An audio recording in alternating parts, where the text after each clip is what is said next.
along with her Q. So it's very hard for the enemy to escape you, and of course it's easier to hit your skill shots on those slow targets. But yeah, I mean, she's just Ahri, she's still good. Until she gets nerfed or some other champions get buffed, she'll be in the top 5 for a while. Next up is going to be Twisted Fate, so really good with the global pressure, can cause a lot of pressure onto the side lanes just because of his ultimate being there. And with assassins not being in this current meta, he has a much better time staying alive in team fights and of course the laning phase. But yeah, he's probably still going to be here unless other champions start showing up. And at number 1, we're going to have Victor. It's kind of funny because this guy hasn't been touched since his rework, and now all of a sudden he's number 1 because I guess a bunch of other mid laners have been nerfed. And now I guess he's like the best mid laner right now. Didn't really see that coming, did ya? I mean, would you have said Victor is the best mid laner 6 months ago? Probably not. But yeah, damage, zone control, consistency, makes him a really good champion at the moment. But honestly, I don't know how I'd rearrange the top 3 because they all have their strengths and weaknesses, but the top 3 you see here, Twisted Fate, Victor, and Ahri, are probably the only champions you'll be seeing for a while in like LCS and competitive play, along with solo queue. Alright, so next up we're going to be doing some honorable mentions, and first up is going to be Varus. Alright, so he's still good, hasn't really received any nerfs, hasn't really received any buffs. His Q poke is as powerful as Jace's EQ combo, even on a lower cooldown, so it's like really strong if you're trying to siege an enemy. And he's got initiation to catch people for himself or peel, but he's also really easy to catch out by himself too. And so he's not the best mid laner to roam to side lanes, he's just really good at controlling his mid laner. I also do like to compare him with Jace a lot, but I do feel like Jace's mobility gives him the upper hand in solo queue. Next up is going to be Kog'Maw, so good with the Luden's Echo, good with the Leandries, and of course good with Rallies because that perma slow coming from his ultimate. I think he can replace like maybe Deathcap with a Rallies, but I'm not too sure. But honestly, yeah, that perma slow coming from his ultimate, really strong right now. Then next up is going to be Yasuo, so he got a little slight buff on his 3rd Q where it applies on hit effects, so red buff, lifesteal, you name it. Still a decent champion, really good with knock-up combos like Kalista ulti and like Wukong, but no one plays Wukong. Well, at least in the jungle. Of course, he's being played in the top lane. But yeah, he's really good with those synergy combos, and that's like the only time I'd play him. Next up is going to be Diana. I do like her in the mid lane because it doesn't matter who she's laning against. All she has to do is really build a Negatron, counter her mid laner, or build Seeker's Arm Guard if it's an AD. So in that sense, she's really strong, but of course she doesn't really have any escapes. So it can tend to be really easy to camp her if she's overextending a lot or being really aggressive, but also she's a really good assassin at eliminating the squishies because of her high AP ratios. Then you got easy champion to play, Annie, and really good in lower elos just because of how well she can initiate team fights and basically one-shot the squishies, and sometimes some people are out of position, and the fact that she's a really simple champ, R to win, her Q gives her refund on her mana. Oh, and the cooldown, so CSing is really easy, and yeah, she's just a pretty good mid laner. I mean, I guess she's good in any type of elo, but I do feel like she's more of a mid laner than a support. Hey guys, so thank you guys for watching the video. I hope you guys enjoyed it. If you guys did enjoy it, maybe you enjoy top 10 best junglers for solo queue as a patch 5.14. It should say 5.14 in there, but I'm not sure why. And then, or stream moments where I deal with Red Mercy, and you can check that out right up there. Anyways, thanks guys for watching this video again, and I'll see you guys next time.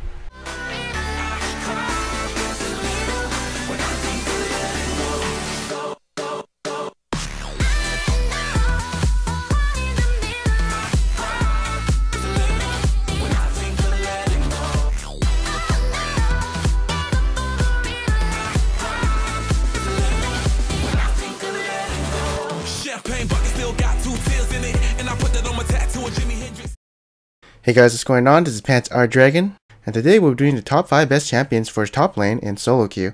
Because we haven't done one since patch 5.9, and I just want to keep you guys updated on what champions are still good or what champions may not look good anymore.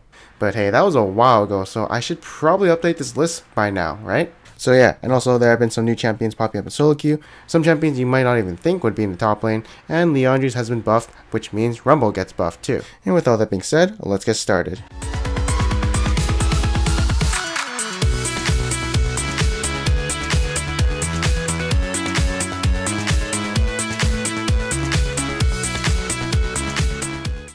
Alright, so number 5 is going to be Riven. So Riven in solo queue is really strong just because if you know how to use her, you can easily outplay people and kill the enemy squishies with her. And in the laning phase, if she does get ahead, She is very snowbally because she does scale with AD ratios, right? So building offense also means building defensively because of her E, which gives her a shield.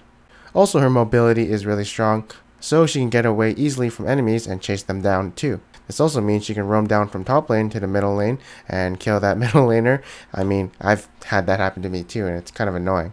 But it does work. And also, I gotta say this, every tier list, Riven is not an easy champion to play. You gotta know every matchup and know how to play them, and you also have to know which skill combo to use in certain situations. There's a reason why Riven mains are called Riven mains, because she is a hard champion to play. Next up is gonna be Hecarim. So Hecarim is still really good. His home guard cheese was nerfed a bit, but that doesn't really matter because he only has it up when he has his teleport. And so, yeah, it's a very situational case. And in the laning phase, he's really good against melees because he can out-trade him with his Q and W, as his Q does have big base damage and it doesn't cancel his auto attack, as he can land an auto attack at the same time. But his strength in trading comes from the W, where it restores 20% of the damage dealt from his allies, including him. That's why it's like impossible to trade with him, along with him also being really hard to gank. I remember there was a nerf to his health regen and mana regen, and the reason why that doesn't really affect him too much is because, well, his first item is a flask. And what does that do? It restores health and mana. And at number 3 is going to be Rumble, and my good chum Agnew is going to tell you a few things about Rumble.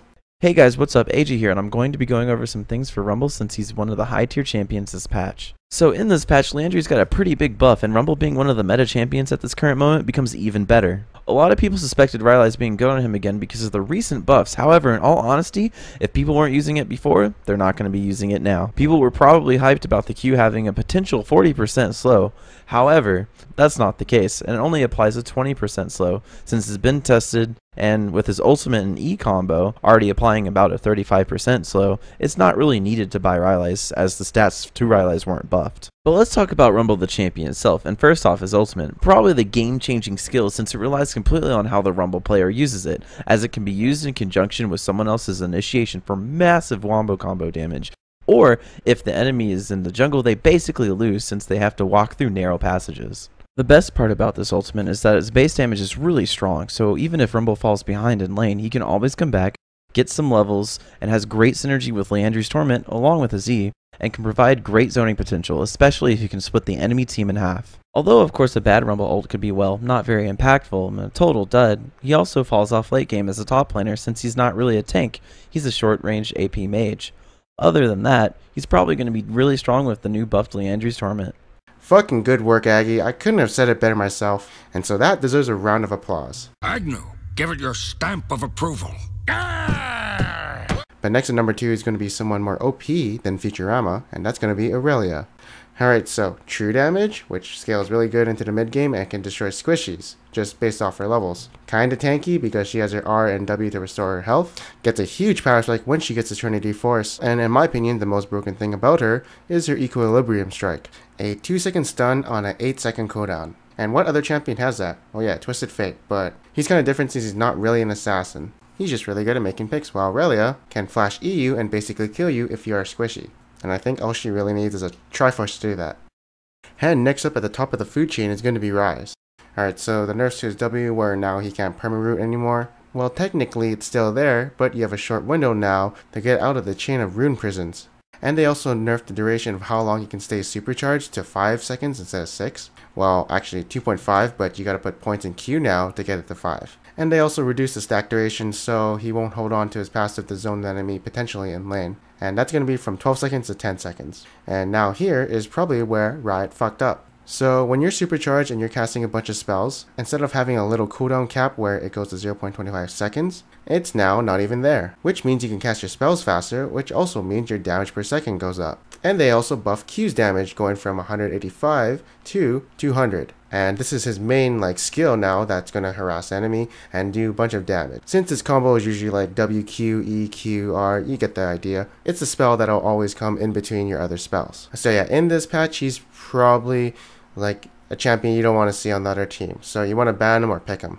Next up, we're going to be doing some auto mentions, and first up is going to be Nautilus. So first off, I was like using him in the jungle, and then second off, people started using him in the support, and now we're seeing him in the top lane. And in the top lane, in this patch, he actually got nerfed kind of bit, because they nerfed the damage on his E, so that's his main trading skill. But at the same time, he's still probably going to be used in the top lane. I think he's more of a support right now, but I do see him sometimes in the top lane, and I can see him being a really good tank if he comes out strong in the laning phase. I mean, he's got fuck tons of CC, and he also scales with levels better than any other tank. And his laning phase isn't that bad, especially if he against melees, because he can just press E, and his auto attack is more damaging than the regular auto attack because of his passive. But I still think he's going to be more of a support than a top lane right now. Next up is going to be Gnar, still a good pick. Everyone likes him when he gets Black Cleaver and he's ahead, but no one likes him when he's behind because, I don't know, he's not the best tank, as there are better tanks who scale better, like Maokai and Nautilus. But yeah, he's got a pretty good laning phase, and he becomes a pretty good tank in the mid game. Next up is going to be Shen. So sometimes I see him in the top lane, and it's kind of annoying when he's on the enemy team, because if you're trying to gank bottom or middle, or even the jungler, he can just appear and basically give him a shield and save him, and then counter gank what you just caused. And so that's really annoying to think about, because you gotta think if Shen is in the game or not. Riot also gave him buffs like recently, so that's a good thing. He now scales better into the mid game and late game. And what's really strong about him is his Shadow Dash. The buff helped where they reduced the energy cost of it when you put more ranks into it, so now it costs 80 energy instead of 100. But the true power comes from that it is a 1.5 second AoE taunt every 8 seconds and reduced with cooldown also. He can probably get 2 dashes in one team fight, so that's really good. But I will say that I do think he is a better support, and I'll talk about that in another video. And also, I feel like he gives a free lane to the enemy, as his laning phase isn't too great. And predictions of a sleeper OP champion is going to be Singed. So in this patch, Singed got his stats buffed by having his magic resist raised, the per level, and the base flat. And also, when you use your fling, it now roots for 2 seconds if you hit him in your glue. Although I don't know if Singed players actually do that a lot. And also Liandry's and Rise did get buffed this patch. But the main point he might be good right now is because of the free stats he received from that buff on his magic resist. Hey, I know what you guys are thinking, and you're probably wondering why there's a pink dildo in my face. Well, that's because it's actually my microphone.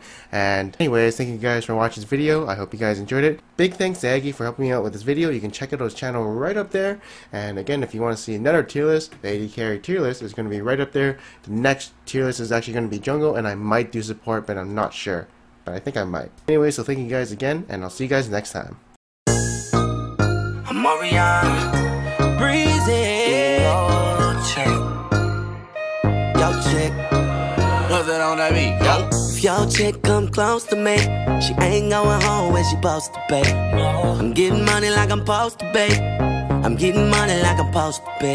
Oh, all my niggas close to me, and all the mother niggas where they supposed to be. Oh, the hoes go.